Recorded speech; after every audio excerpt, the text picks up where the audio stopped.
Hello, everyone. Welcome to Slash Film Daily. Today is Friday, October 25th, 2024. On today's episode of the show, I'm going to talk a little bit about the new Netflix documentary, The Remarkable Life of Ibelin, and present an interview that I did with that film's director, Benjamin Ree.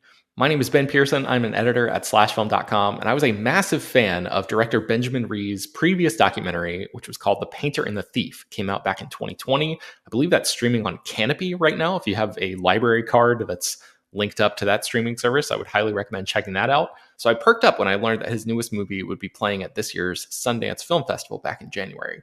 The new movie, which was acquired by Netflix and now titled The Remarkable Life of Ibelin, tells the story of Mats Steen, a Norwegian boy who is born with a muscular disorder that ultimately kills him at the age of 25. Confined to a wheelchair and unable to participate in physical activities like traditional sports, Mats spends long hours immersed in World of Warcraft on his computer, which his parents viewed as something of a tragedy. They wished that their son could have experienced love and meaningful friendships and heartbreak like they did growing up. But when Mats died, his family received a wave of messages from their son's online pals, which opened his parents' eyes to the rich, emotion-filled digital life that Mats lived in a World of Warcraft community. And while the first few minutes of this documentary are full of archival footage and sort of talking head interviews with his family, the movie shifts to another level when it shows us lengthy CG recreations of Mats' interactions with his friends and lovers in the digital world. The movie won the Audience Award and the Directing Award in the World Cinema Documentary category at Sundance 2024. And man, this thing, it moved me to tears several times. I've said this before, it's almost like It's a Wonderful Life for the digital era. It's like a reminder that everyone has the potential to have profound impacts on those around them. And when it often feels like the internet was a terrible idea, this is a deeply moving celebration of the power of connection. So when the opportunity came along to talk to the director about it, I knew that I wanted to get him on the show to talk about his personal link to this material, what it was like directing animation, which is a new challenge for him, and more. The Remarkable Life of Ibelin is streaming on Netflix right now, so I highly encourage you to watch it and then come back and listen to my conversation with Benjamin Ree. Well, thank you for speaking with me and congrats on the movie. I saw it back at Sundance and really, really loved it. I know that you learned about the subject of your previous movie, The Painter and the Thief, because it was covered on the local news in Norway. And you have an even closer connection to the subject of this new movie because I understand that your parents were friends with Matt's parents many years ago. So my question is, do you remember interacting with Matt or his family at all when you were growing up? And then what was it like seeing them again all these years later when you sat down to interview them? I didn't remember it. Actually, I did not know when I began this project that I had met Mats because my parents and Mats' parents, they were in the same group of friends back in the late 80s. Then my parents moved away from Oslo and they lost contact. But I knew that they have been in the same group of friends. So the first footage I digitalized, and I did the digitalization myself, these SVHS tapes that's put in a bigger VHS tape. It's the coolest kind of retro family videos. The first footage I saw was of Mats as a baby. And right beside Mats, it was me. So that was in a playpen. And I was really shocked. What a surprise. I'm not a religious person, but I almost became religious after seeing that as the first footage I saw. I mean, that's got to be just so insane for you. Yes, yes, yes. It's so insane. Mats' uncle I'd known for a long time. He was my teacher at school. He also taught me filmmaking. And Mats and his uncle, they were very close. He was his first assistant at home and stuff like that. So I did have kind of a bit of connections with the family already. But I didn't even know that I had met Mats when I started out with this project. Wow, that's so wild.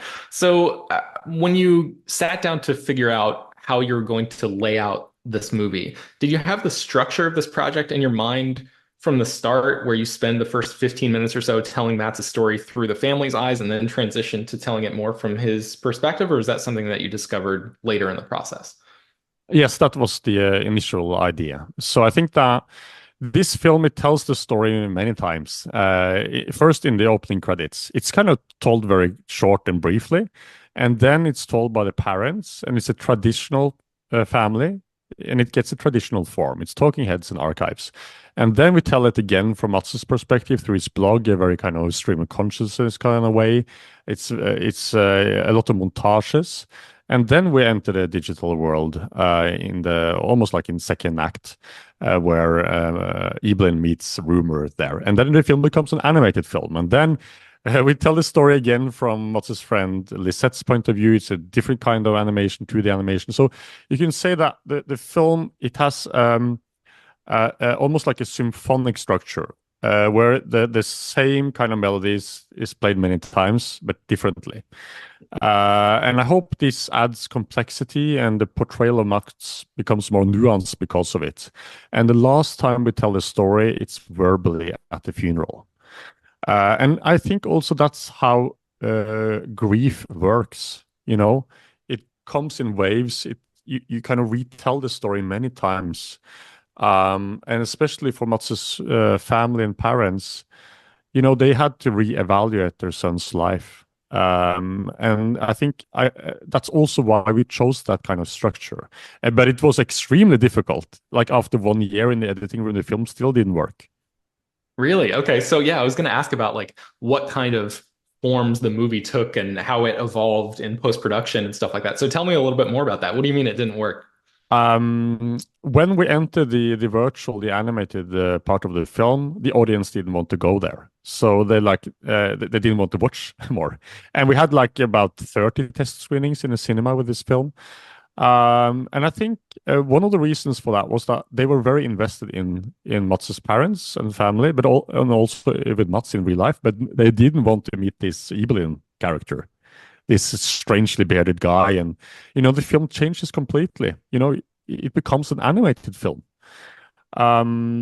So I think it was 2 scenes that changed all of that. We found a blog post by Mats where he spoke about dreaming about girls at school. And in the film, he's sitting in a tennis court and he's dreaming away. It's also a montage, and then he's ripped out of his fantasy. And it's so relatable. Everyone can relate to being a teenager wanting to experience love. That's a key scene in the film. The next real scene we have in the film is an animated scene, and it's about flirting and love.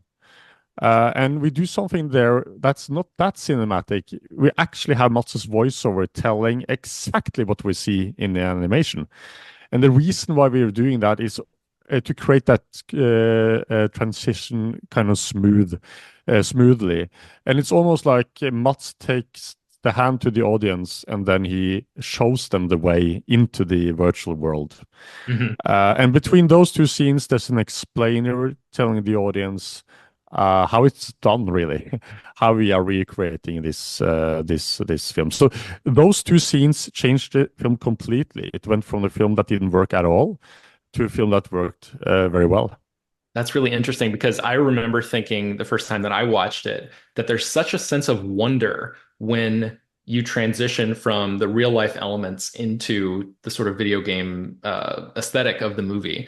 There's this, I think this, if I remember right, there's this slow push in on, it might be a computer screen or something, right? And there's like some text on the screen that explains like all the information that you guys have access to. And the music is swelling, and it just feels like, as a viewer, I was in the position of being like, oh my God, I can't even believe that they're going to do this, even though it's kind of like the premise of the movie, It just feels like this like Spielbergian sense of wonder almost. So can you talk about crafting that feeling for the audience? Because that's so interesting to hear that they originally rejected that idea. Thank you for saying that. That's a fantastic compliment. And I think the idea was to, it's a like 10 minutes with voiceover from Mats. And we really wanted to show the contrasts there. It's a bad VHS high-8 tapes or DVD tapes filming Mats. And then we're kind of entering the screen together with him. We're trying to find a form here that creates the feeling Mats had when he gamed. And there's one long take, which is Mats gaming. It's filmed by his father. And it's a kind of long take, him sitting there. And then we suddenly, in one take, we just dragged into the screen, and from these very cracked, bad quality family videos, we're entering Mats's screen and entering his world, and then it becomes like the screen becomes wider and the music becomes clearer, all the audio. So we kind of dragged into that world. And I think that's also a very crucial scene in the film because we're finding a form here that shows emotionally how it was like for Mats. And I think like when you have a scene and you find a form that fits with that scene, that's the challenge always with filmmaking, I think. Yeah, yeah, that's great. So you mentioned that you essentially became an animation director when making this. So I have a couple questions about that. The first of which is, did you even know it was going to be possible to create the visuals that this movie had? Like when you were sitting down and sort of mapping out what you wanted to do with this story, did you have to like experiment a lot with the visuals to achieve the look that you wanted? What was that process Hmm. like? I did actually not know anything what to do. So I had to, for a little while, I had to take some sleeping pills to sleep at night because what have I done? What kind of project is this? I never played World of Warcraft. I've never done an animation film before. I've only done kind of observational documentaries. So I was freaking out a bit. I've never worked with voice actors before. So in the kind of me freaking out part, together with a colleague, we did research on YouTubers that there's a huge YouTube community that makes fan animation based upon games, and they are doing that independently of the companies owning those games. And there we found a Swedish company called Pivotal, and they made amazing animation based upon World of Warcraft. It's just such a fantastic animation, and it was also very authentic to the game. And then I met the boss of that company. He was called Rasmus. And the first thing he told me was that it's actually only him working in that company. And then the second thing he told me, on daytime he's studying in working in the storage. It's in the evenings he's doing these animations on YouTube. And the last thing, when I asked if he can go to his offices, I'm living together with my mom and dad. So we went to his place together with his mom and dad. And Rasmus, has done all the 3D animation in this film alone. Together with two other people, they have done a lot of lighting and rigging and rendering and Okay. background characters, but he has done all 3D animation alone in the film, which is just incredible if you think about it. Yeah, From wow. his living room, his room at his parents' place.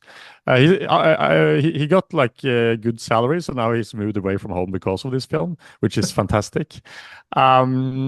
And he has, the people I surrounded myself with were YouTubers. They had played at least 20,000 hours of World of Warcraft. So it was like a perfect fit for me. They knew that world very well. And I think like my advantage of not knowing the game was that like my goal was that my 94-year-old grandmother would understand this world Yeah. and feel included. So I can be the person asking the silly questions and hopefully transition that game into a cinematic way of telling it and showing it so everyone would be included into that world. So the other question I had about the animation was, were there any unforeseen animation challenges that you experienced on the way? Something that you, yeah, didn't anticipate even when you figured out, okay, this is going to be possible. Once you went through the process of actually doing it, were there Mm. any hurdles that you had to jump over? It was many hurdles. At one point, that was actually after we figured out the entering to the virtual working. So it was like over 1 year in the editing room. It was felt very confusing because for every person we met, we also needed to introduce her avatar. So there were so many faces to remember and which person played which character. So it was a mess. The whole film was a mess for a long time. And then we found a way to like match cut the interview faces directly to the avatar faces. And that worked very well because then we kind of, it felt very natural flowing from the real world into the virtual world. And those match cut, then you immediately understood who played who. So that was like it changed also a lot in the editing room. It was also a long period where we had a long scene. It was almost like a courtroom drama set into World of Warcraft. Where I really wanted that to work, they almost thrown Ibelin out of the guild.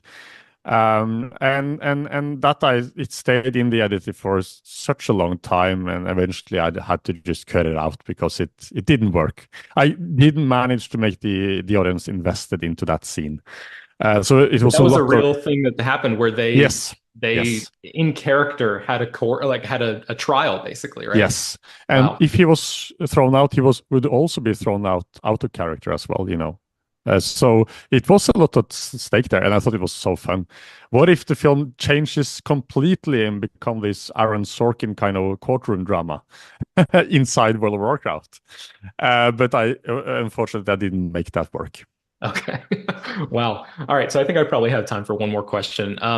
The film explains that the archive of the group's online activities is 42,000 pages long. Mm. So did you read that whole document? How did you figure out what Mm. moments to actually use there? That's a good question. I freaked out a bit when I heard that it was 42,000 pages. I again had to take some sleeping pills in order to sleep at night.